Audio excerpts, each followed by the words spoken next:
اللہ تعالیٰ آپ کے ہر کام میں آسانی پیدا کرے گا، مشکلات حل ہو جائیں گی۔ رات کو سونے سے پہلے اس سورہ مبارکہ کا یہ عمل کر کے سوئیں۔ آپ کا جانی دشمن آپ کے قدموں میں گر جائے گا، دشمن سے نجات حاصل کریں گے۔ آپ کی ہر دلی حاجت، دلی خواہش اور دلی مراد انشاءاللہ تعالیٰ پوری ہوگی۔ بسم اللہ الرحمن الرحیم۔ السلام علیکم ورحمۃ اللہ وبرکاتہ۔ لاتعداد درود و سلام نبی کریم صلی اللہ علیہ وسلم پر اور آپ صلی اللہ علیہ وسلم کی آل پر۔ ہمارا آج کا عمل، ہمارا آج کا وظیفہ دشمن سے نجات حاصل کرنے کے بارے میں ہے، دلی حاجات اور خواہشات کو پورا کرنے کے بارے میں ہے، ہر کام میں آسانی پیدا کرنے کے لیے، مشکلات سے نجات حاصل کرنے کے لیے یہ عمل ہے۔ اگر آپ کسی مشکل میں پھنس چکے ہیں اور مشکلات سے نجات چاہتے ہیں، اس سورہ مبارکہ کا یہ عمل کر کے سوئیں۔ اگر کوئی دلی خواہش ہے، کوئی حاجت ہے، کوئی دلی مراد ہے، انشاءاللہ تعالیٰ وہ بھی پوری ہوگی۔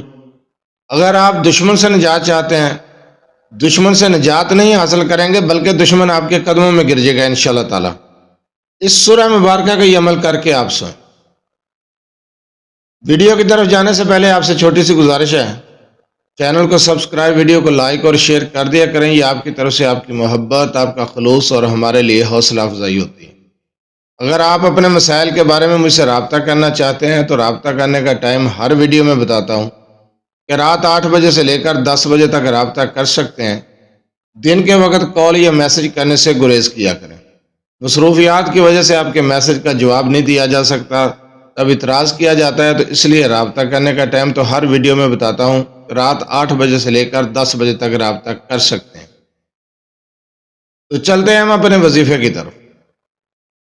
اگر آپ کسی مشکل میں پھنس چکے ہیں اور اس مشکل سے نکلنا چاہتے ہیں، مشکلات سے نجات حاصل کرنا چاہتے ہیں، پریشانیوں سے چھٹکارا چاہتے ہیں، تو سونے سے پہلے اس سورہ مبارکہ کا یہ عمل کر کے سوئیں۔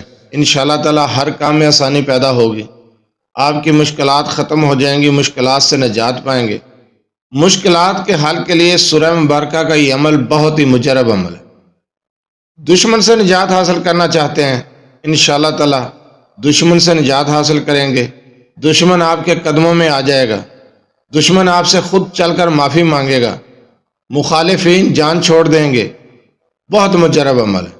اگر آپ کی کوئی خواہش ہے، کوئی حاجت ہے، کوئی ایسی حاجت، کوئی ایسی خواہش جو پوری نہیں ہو رہی، ادھوری ہے، تو اس سورہ مبارکہ کا یہ عمل کر کے سوئیں۔ انشاءاللہ تعالیٰ آپ کو خوشخبری ملے گی، آپ کی دلی حاجت، مراد، خواہش پوری ہوگی۔ رات کو سونے سے پہلے بعد از نماز عشاء جس وقت آپ سونے کے لیے اپنے بستر پر جائیں تو اس عمل کو کریں۔ اس عمل کو کرنا کس طریقے سے ہے اور اس کی تعداد کیا ہے، غور سے سن لیں۔ رات کو جس وقت آپ اپنے بستر پر جا کے بیٹھیں سونے کے لیے، جو دعائیں پڑھتے ہیں وہ دعائیں پڑھیں، آیت الکرسی پڑھتے ہیں وہ پڑھیں۔ سونے سے چند منٹ پہلے اول آخر درود ابراہیمی کے ساتھ آپ نے سورہ کوثر کو دشمن سے نجات حاصل کرنے کے لیے 101 مرتبہ پڑھنا ہے۔ اگر کسی مشکل میں پھنس چکے ہیں اور مشکل سے نجات چاہتے ہیں، ہر کام میں آسانی چاہتے ہیں، تو آپ نے اس سورہ مبارکہ کو سونے سے پہلے بغیر بات چیت کے، کسی سے گفتگو کیے بغیر 41 مرتبہ پڑھنا ہے، اول آخر 3 مرتبہ درود ابراہیمی۔ اگر آپ کی کوئی دلی خواہش ہے، کوئی دلی مراد ہے اور آپ چاہتے ہیں کہ میری حاجت پوری ہو، میرے دل میں جو جائز حاجت، جائز مراد ہے وہ پوری ہو، تو اس سورہ مبارکہ کو آپ نے سورہ کوثر کو 121 مرتبہ پڑھنا ہے سونے سے پہلے اپنے بستر پر بیٹھ کر۔ عشاء کی نماز پڑھنے کے بعد آپ نے سونے کے لیے جانا ہے اور کسی سے گفتگو کیے بغیر اس سورہ مبارکہ کی جو تعداد آپ کو بتائی ہے، آپ اس تعداد میں پڑھیں گے تو آپ کی حاجات پوری ہوں گی۔ انشاءاللہ تعالیٰ آپ کی دلی مراد، حاجت پوری ہو جائے گی۔ دشمن سے نجات حاصل کرنے کے لیے بھی آپ کو بتا دیا اور تعداد بتا دی ہے، مشکلات میں آسانی کے لیے بھی بتا دی ہے۔ آپ وظیفے کو غور سے سنا کریں، سمجھ نہ آئے تو بار بار سنا کریں، ویڈیو کو بار بار دیکھا کریں۔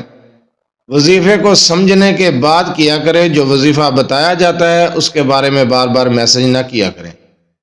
مکمل تفصیل سے وظیفہ سمجھا دیا جاتا ہے، بتا دیا جاتا ہے، اس لیے جب بھی آپ کوئی عمل کریں، کوئی وظیفہ کریں، اس عمل کو، اس وظیفے کو پہلے غور سے سن لیا کریں۔ اس سورہ مبارکہ کا یہ عمل مشکلات میں آسانی، مشکلات سے نجات، پریشانیوں کا خاتمہ، دشمن سے نجات اور دلی حاجات اور خواہش کو پورا کرنے کے لیے اس سورہ مبارکہ کا عمل آپ کر سکتے ہیں رات کو سونے سے پہلے، عشاء کی نماز کے بعد۔ تعداد آپ کو بتا دیے۔ جزاک اللہ۔